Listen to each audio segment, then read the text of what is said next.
जय हिंद साथियों।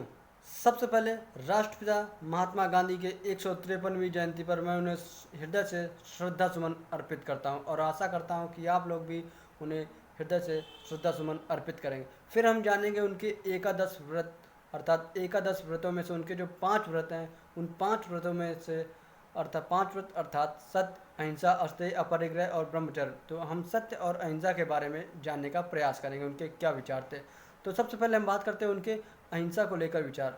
अहिंसा अर्थात हिंसा ना करना। तो उनकी अहिंसा के हम देखें तो एक आपकी पॉजिटिव अर्थों में जो व्यापक अर्थ होता है, वहीं बात करें उनके निगेटिव अर्थ में अहिंसा क्या थी, तो वो सीमित अर्थों में। सबसे पहले हम बात करें पॉजिटिव अर्थ अर्थात किसी भी प्राणी के प्रति, जीव मात्र के प्रति यदि आपके अंदर प्रेम, आपके अंदर कंपेशन, आपके अंदर मर्सी का भाव आ रहा है और आप उसकी सहायता कर रहे हैं, तो आप अहिंसा का पालन कर रहे हैं।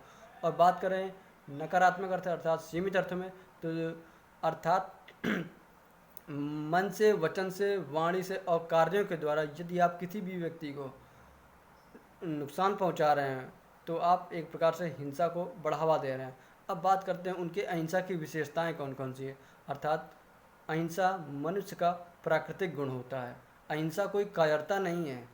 अहिंसा, जो व्यक्ति ईश्वर में पूर्ण विश्वास रखता है वही अहिंसा का पालन कर सकता है।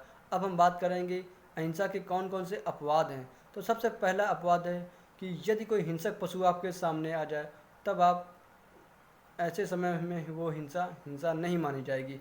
और यदि किसी भी व्यक्ति के नैतिक और चारित्रिक विकास के लिए उसे के साथ हिंसा की जाती है, तो वो भी हिंसा नहीं मानी जाएगी। और यदि कोई पीड़ित व्यक्ति अत्यंत पीड़ा से वो कराह रहा है, तो ऐसे समय में आप उसे मृत्यु देते हैं, तो वो भी हिंसा नहीं मानी जाएगी। अर्थात डॉक्टर के द्वारा जो भी हिंसा की जाती है वो हिंसा नहीं मानी जाएगी। तो ये थी अहिंसा। अब हम जानेंगे महात्मा गांधी का सत्य क्या है। तो एक बार जब महात्मा गांधी से पूछा कि उनके लिए उनका सत्य क्या है, तो उन्होंने बताया कि ये अत्यंत ही कठिन प्रश्न है, किंतु मैंने इसके लिए अपना समाधान ढूंढ लिया है। अर्थात तुम्हारी अंतरात्मा जो कहती है वही सत्य है। और अंतरात्मा, क्योंकि अंतरात्मा की आवाज़ कभी भी असत्य नहीं होती है, लेकिन अंतरात्मा की आवाज़ के लिए आपकी अंतरात्मा शुद्ध होनी चाहिए। तो अंतरात्मा शुद्ध कैसे होगी, उसके लिए आपको साधना करना होगा। अर्थात सत्य, अहिंसा, अस्तेय और अपरिग्रह और ब्रह्मचर्य के मार्ग पर आपको चलना होगा। महात्मा गांधी के लिए सत्य का सीमित अर्थों में प्रयोग अर्थात जो मैं जानता हूँ उसे उसी रूप में व्यक्त कर देना, यही सत्य है। और यदि व्यापक अर्थों में देखें तो गांधी जी के लिए सत्य का प्रयोग अर्थात ईश्वर, सत्य का प्रयोग अर्थात अधिकार, सत्य का प्रयोग अर्थात जीवन का सार। तो ये उनके सत्य के सीमित और व्यापक अर्थ थे। अब हम बात करें इस सत्य के लिए हमें क्या करना होगा। तो सबसे पहले आपको अपनी वाणी पर लगाम लगाना होगा। अर्थात आपको कम बोलना होगा। आपको अपने फैक्ट से छेड़छाड़ नहीं करनी होगी। वहीं बात करें, अपने अंदर निंदा और कष्ट सहने की आदत डालनी पड़ेगी, तब जाके आप सत्य का पालन कर सकते हैं।